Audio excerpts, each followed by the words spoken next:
আমির হাওলাদারের লেখা তার পদ্মাবতীর জন্য শেষ চিঠি। প্রিয়র চেয়েও প্রিয় পদ্মাবতী, আমার পাপের রাজত্বে তোমার আগমন থাই গম্ভীর মতন ছিল।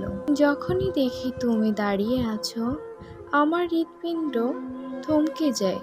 চোখের সামনে 6 বছরে গড়ে তোলা ভারী দেয়াল চুরমার হয়ে ভেঙে যায়। আমার চোখের মণি পদ্মজা, তোমার ওই দু চোখের অবিশ্বাস্য চাউনি আমাকে ছিন্ন ভিন্ন করে ফেলে। আমার কথাও হারিয়ে যায়, আমি স্তব্ধ হয়ে যাই। খারাপের মাঝেও মন রয়েছিল তোমার দৃষ্টিতে। সেই দৃষ্টিতে যখন ঘৃণা দেখতে পাই, আমার বুক ভরে যায়, আমার মস্তিষ্ক ফিরে যায়। তোমার আহত মুখশ্রী দেখে আমার শরীরে চামড়া ঝলসে যায়। তোমার চোখের জল দেখে সমুদ্র আছড়ে পড়ে আমার মাথার উপর। আমার মিথ্যাচার, আমার প্রতারণা তোমাকে কষ্টের ভুবনে ছুঁড়ে ফেলে। বিষাদের ছায়ায় ঢেকে যায় তোমার চোখ।